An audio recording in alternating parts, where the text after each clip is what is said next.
I appreciate organization, and I could tell from the beginning that Catherine is very organized, and that it makes it nice for teachers and speakers or whoever it is to come in because things are taken care of. And so I hope that you guys feel the same way as attendees. For those of you that were in my classes, thank you. Thanks for trusting me with your time. Thanks, sounds nice. Whatever, yeah. I paid you, I'll give you your money later. I started scrapbooking 2002, 13 years ago. I'll be 40 this year. And yes, whatever that means, I don't know. Because I had a kid.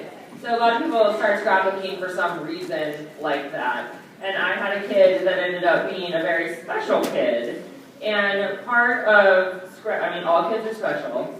Mine just is a little more special. My son Simon, who's now 13, was diagnosed with autism when he was 2.5 or 3. And we knew that something was going on with him.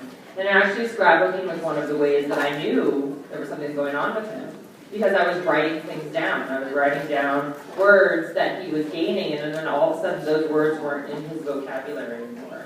And it was a very disconcerting sort of thing. And I think that, even if I wouldn't have been scrapbooking, that would have been obvious to us as well, but it's always an interesting piece for me when I think back about that in the beginning. And like I said, now he's 13, he's amazing. Cannot imagine my life without him. Katie, my sister, and I talk, she's part of my family, we talk all the time. He's got the most sparkly eyes, in the whole world, and he has been loved by so many people, and so many people in this room that have never even had a chance to meet him, but that celebrate him regularly. So thank you. Yeah, Simon rocks. If he was here, he would love to tell you episode number 52 of Scooby-Doo, or the entire Star Wars trilogy, plus the other 3. He's a performer, actually, in many ways. That really wasn't what I was going to talk about. That was a riff. Scrapbooking for me is a way of life, and I think, I don't know if my phone because I did take some notes, is a way of life, I think probably for many of you as well. And when I teach classes, I usually talk about how it's a way that I process things. Writing and journaling. And journaling has become a very important piece for me. Those are my friends over there that are talking. I know which one. Joanne. I'm just teasing you. We're still friends. And I know that for a lot of people, journaling doesn't come natural, and I think that people like to think that it is something that's hard, something that has to be something other than it is. And one of the lessons and things that I said in the class today about storytelling with Project Life was that one of the best news is that you already have everything inside of you to tell your stories. Like, I can't go inside of you and pull those out. You have them. You just need to write them down. And it's not about making it complicated, and it's not about reinventing the wheel. It's just pulling them out. And it may be something as simple as 1 line or 2 lines. But when you're putting together this beautiful project and you're adding these beautiful products, the opportunity is there for you to add 1 or 2 lines that personalize it, right? And then make it more evidence of your own existence. And just give everybody encouragement in that, because it's something that you all can do, even if you're sitting there being like, yeah, whatever. What the hell? Who cares out of it? You can do it. Okay.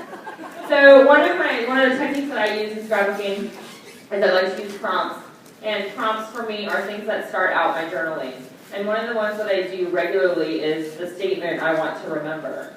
And so I'll do a blog post about that, or when I go on a trip, I'll make a list of all the things I want to remember. And it's often a combination of facts and feelings, which is also something I talk about regularly.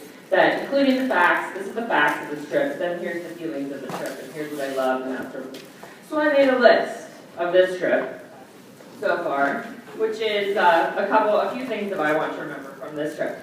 Number 1, I want to remember how cold it was at Niagara Falls.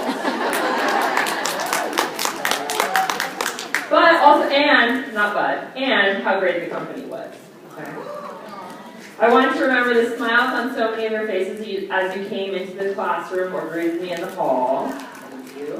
I want to remember how lucky I am to have Katie traveling with me and doing everything with me, basically. Yay, Katie. I want to remember how great it is to be in the company of other people who are just as passionate about member keeping as I am. I want to remember seeing all the heads down, hands moving in the class this morning as people responded to the writing prompts. I want you guys to remember that you have everything you need inside of you right now to include more words in your projects. And I want you to remember that your voice matters. And the person it should matter most to is you. Right? Okay. So those are some of the things I wrote down. The idea of your voice mattering, I think, can be hard for lots of people, and sometimes it's hard for me because sometimes we want to minimize ourselves, right? Or we want to minimize the pieces of our story. And I think scrapbooking can create confidence in people. It is a way to spread love and to spread joy to other people. And how many other hobbies, I'm sorry about fishing, fishing. Maybe they spread love in fishing, some way or another. But we are sharing pieces of ourselves with our family, with people that we care about, with our friends, and conversations in this room. Really nothing more meaningful than that. So I just want to say a big thank you for having me here, and I hope you guys have a fabulous rest of the weekend and the year. I guess the weekend's almost over. I don't know, we got to go on an airplane because I got to pick my kids up from school tomorrow. So anyway, thank you guys. I really appreciate it. I hope to be back again. Thank you.